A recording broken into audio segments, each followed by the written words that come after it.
Hello everybody, I hope you all are doing well. Today I will discuss in detail the materials that you will require to do watercolor painting. I'll also talk of the brands that you may consider and that are available and affordable in India without compromising much on quality. I'm Turit Mahato and you are watching Art and Purulia. In this channel, I had made a few videos on watercolors earlier also, but couldn't discuss in detail since I had covered everything in one go. In this video, I'll talk of the materials in detail. I'll talk of paper, paints, brushes and other accessories. The basic ingredients are paper, paints and brushes. But the choices available in the market is overwhelming. So a basic know-how makes the marketing easier and you don't look like a fool in the store. Paper comes in various shapes and sizes, thickness, construction material and textures. It's better to avoid normal thin photocopy papers or paper torn from your notebook for painting. They are not meant for handling water. You will get in bound book shape. It may be spiral bound, stapled or stitched in various sizes. You also get as loose sheets already cut to size in packs of 10s or 20s or even more. You also get as a big sheet or in a roll which you can cut to your required size. It also comes in blocks, which are nothing but a lot of loose sheets pasted together from the sides. You paint on the top one, then remove it and paint on the next. The advantage is that it retains shape, but disadvantage is that you can work on the top sheet only. But one of the important factors to be considered is thickness and percentage of cotton in it. 100% cotton or more cotton percentage with thickness more than 240 grams per square meter or GSM is a good choice. Thickness of watercolor papers is expressed by its weight in grams per square meter. Other aspect is the surface texture, whether it is hot pressed, not hot pressed, that is cold pressed or rough. The easy way to remember this is comparing with the process of ironing clothes.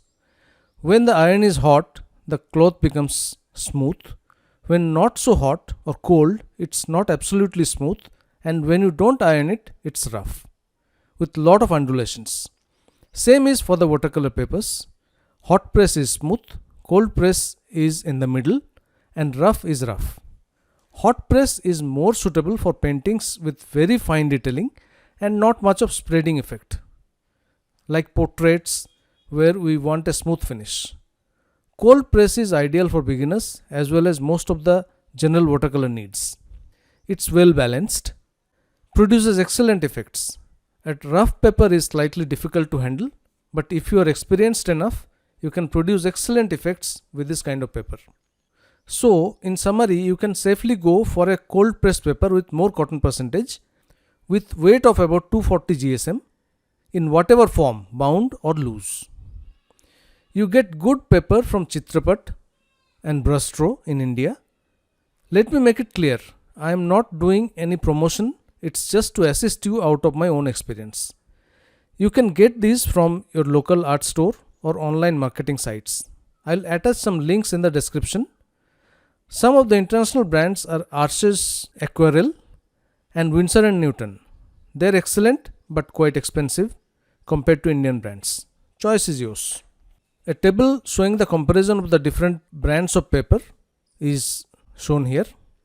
So you can safely go for either Chitrapat, Brustro or Canson Montvel. All are almost same. A4 size paper will cost you just about 16-17 rupees. Whereas Arches and Winsor & Newton are quite expensive. You can see here. Now we'll come to the paints. Watercolor paints you will get in mainly pan or tube form, but there are some other forms also. The pans and tubes both come in different qualities, mainly artist quality, student quality and a hobby grade quality. It's understood that artist quality is a better choice because it has more pigments, hence better vibrancy in color, and it lasts also longer because you need less. But costs a bit more than the others, but I feel it's worth it. Pans are convenient to use since every time you don't need to squeeze out like that of a tube. but they are a bit hard on your brushes, and at one go making large amount of liquid paint is a bit difficult. So you can have a mix of both if you can afford. I'll advise you not to go for the hobby grade in any case. Let's see a comparison between the student grade and the artist grade.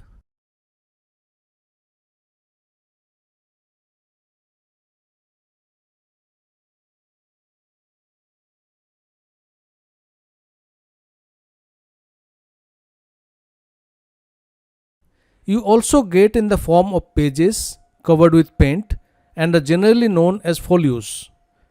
In earlier days, these were used to glaze the black and white photographs in the photo studios. They have very vibrant colors but good for small applications.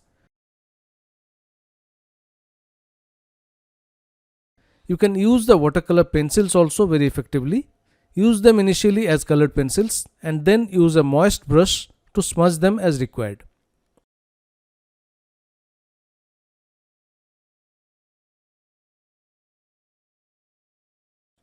Now let's see a general comparison of the paints available in the market. My recommendation will be go for a set of 12 colors. 5 ml tube is better in the beginning of Camel or Faber-Castell, but go for artist quality only. These sets generally contain 2 each of the primary colors, red, yellow and blue, a cool and a warm shade each, along with greens, browns and black. These also contain a white paint, but don't use it. Keep the paper unpainted in the area you want to show white. Here also, if you see, the foreign brands are quite expensive in comparison to the Indian brands. So choice is yours.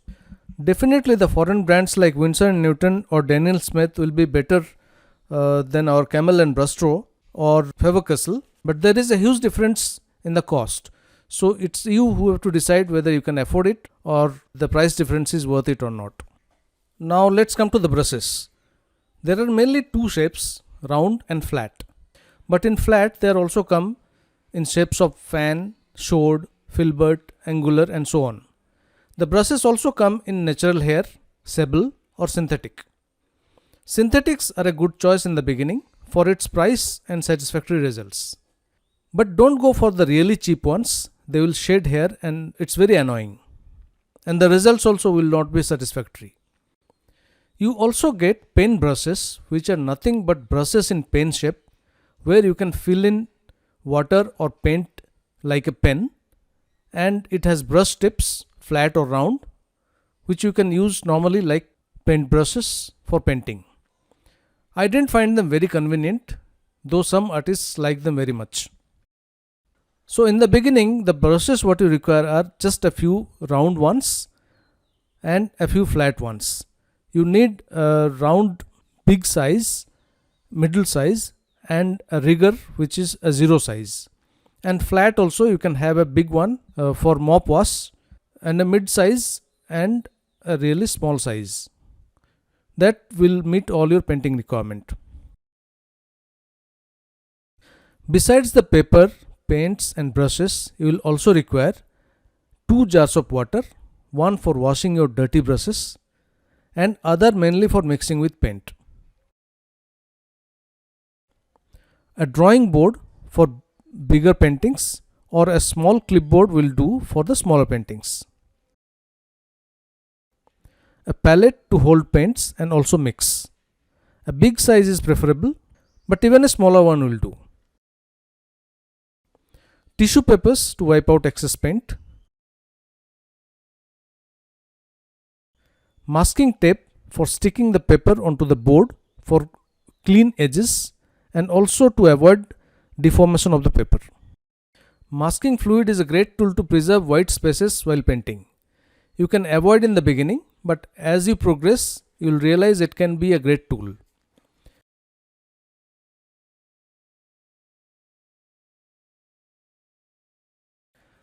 A water spray bottle to spray water on the palette or paper as required.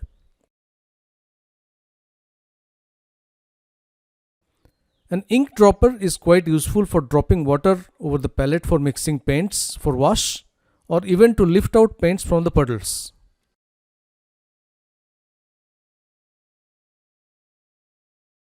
Sponges and earbuds also come handy for dabbing paints for various effects. pencils, erasers and sharpener, a brush holder to hold your brush and pencils. The list covers almost all that I could remember. Anyway, what is more important is your creative mind and ingenuity. Hope this list comes to some help to you in eliminating some confusions regarding the supplies. So stay safe and happy painting. See you.